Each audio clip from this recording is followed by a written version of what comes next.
Daily. Taste the Daily. ஒரு ஆடு செத்து போச்சு, இதுக்கு யாரு பதில் சொல்றது?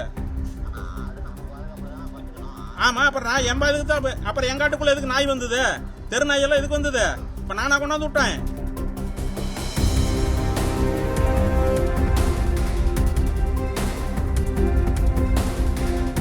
அவ்வளவுதான் பண்ண. இப்ப நான் இப்ப என்ன வரைக்கும் வாசல்ல வச்சிருக்கிறேன். இப்ப அடுத்தது தூக்கி உள்ள தூக்கி அவங்க ஆபீஸுக்குள்ள போட்டு நான் என் பாட்டு கிளம்புறேன்.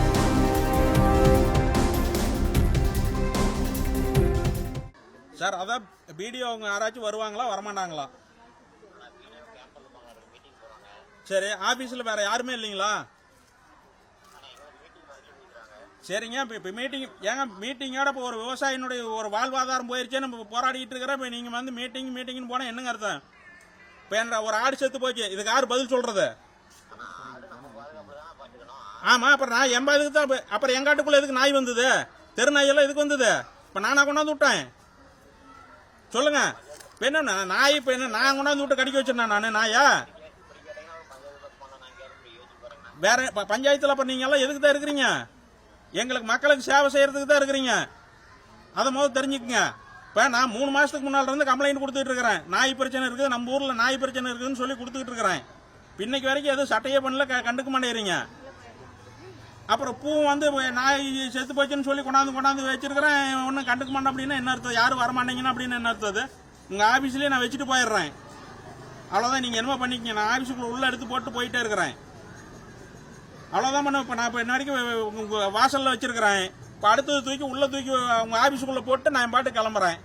ஏன்னா ஆடு போனது போயிருச்சு. இனிமேல் எனக்கு என்ன இதுல வரப்போகுது?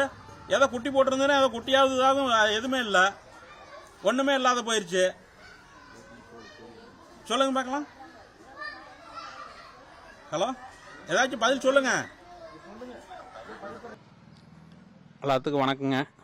என் பேர் மகேஸ்வரன். கலினூர் கிராமம், குமராபாளையம் தாலுக்கா, நாமக்கல் மாவட்டம். எங்கள் கலினூர் கிராமத்தில் வெறிநாய் தொந்தரவு அதிகமாக இருக்குது. 3 மாதத்துக்கு முன்னாலிருந்து என்னோட ஒரு குட்டி ஒன்று இறந்துருச்சு. நாய் கடிச்சு தான் இறந்துருக்குது. அதை வச்சு நான் பல இடத்துல கம்ப்ளைண்ட் கொடுத்தேன். விவசாய குறைதீர் கூட்டம், கிராம சபை கூட்டம், இங்கே பல இடத்துல நான் மனு கொடுத்தோமே, எந்த ஒரு நடவடிக்கையும் எடுக்கலைங்க. இப்போ என்னோட ஆட்டோ ஒன்று இப்போ நாய் கடிச்சு இப்போ 1 மணி நேரத்துக்கு முன்னால் நாய்ங்கெல்லாம் சேர்ந்து மேயும்போது கடிச்சு இதாக இறந்துருச்சு. அதுக்கு ஆம்புலன்ஸுக்கு ஃபோன் பண்ணால், கால்நடைத்துறை ஆம்புலன்ஸுக்கு ஃபோன் பண்ணால் எந்த ரெஸ்பான்ஸும் இல்லை.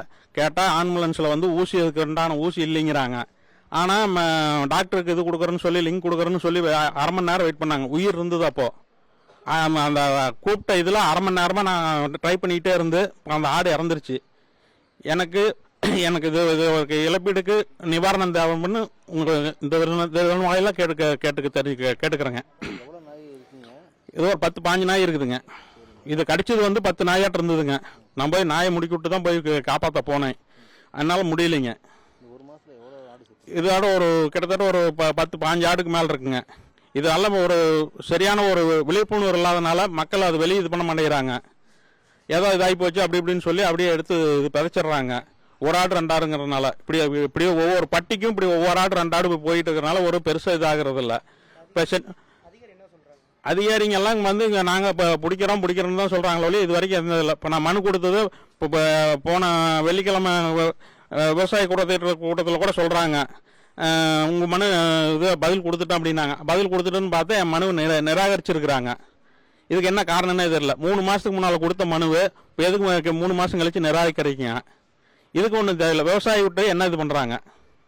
எங்களோட கேள்வி அதுதான். எங்களுக்கு வாழ்வாதாரமே இதுதான். இதை நம்பி தான் இருக்கிறோம். இப்படி என்னோட கோழியுமே இது வரைக்கும் 40 கோழியாட்ட கொண்டு போயிருக்குது. இப்போ ஏதோ ஆடு கிடைச்சதுனால இப்போ கொண்டாந்து வச்சு நாங்கள் நிவாரணம் கேட்டுக்கிட்டு இருக்கிறோம். இப்போ கோழி கொண்டு போனதுக்கெல்லாம் நான் என்ன பண்ணுறது?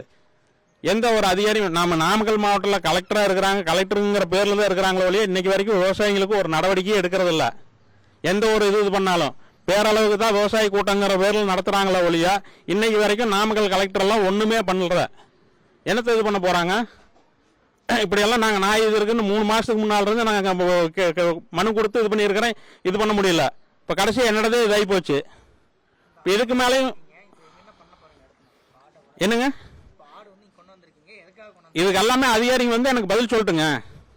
என்னங்கிற ஒரு பதில் சொல்லட்டும். இப்போ ஒரு பெட்டிஷன் கொடுத்துமே ஒரு நடவடிக்கை எடுக்காத அதிகாரிங்க இப்போ என்ன பண்ணுறது?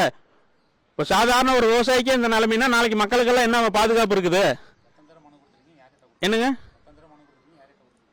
விவசாய குறைதீர் கூட்டத்தில் கொடுத்துருக்குறேன், கிராம சபை கூட்டத்தில் கொடுத்துருக்குறேங்க, கலெக்டர்கிட்டையும் விவசாய குறைதீர் கூட்டத்தில் தான் கொடுத்துருக்குறேன். எல்லா டைமும் நான் கொடுத்துருக்குறது 3 மாதத்துக்கு முன்னால் இருந்தே கொடுத்துட்டு இருக்கிறேன்.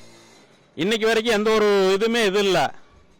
மாவட்ட ஆட்சியருங்கிற பேர் தான் இருக்கிறாங்களோ ஒழியோ மற்றபடிக்கு வேற ஒரு விவசாயிங்களுக்கு எந்த ஒரு இதுவுமே இது பண்ணுறதில்ல. நாய்ங்களோட தொந்தரவு ரொம்ப அதிகமாக இருக்குது.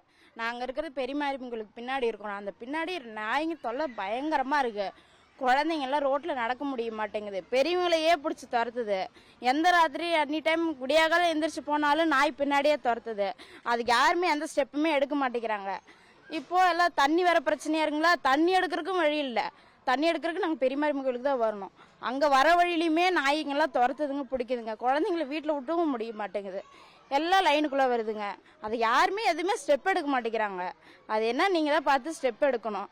இந்த ஆட்டுக்குட்டிக்கு நடந்த மாதிரி தான் நாளைக்கு எங்களுக்கும் நடக்கும், சொல்ல முடியாது. அதனால் நீங்கள் தான் பார்த்து ஸ்டெப் எடுத்து பண்ணணும். செய்திகளை உடனுக்குடனும் துல்லியமாகவும் தெரிந்து கொள்ள சப்ஸ்கிரைப் பண்ணுங்க.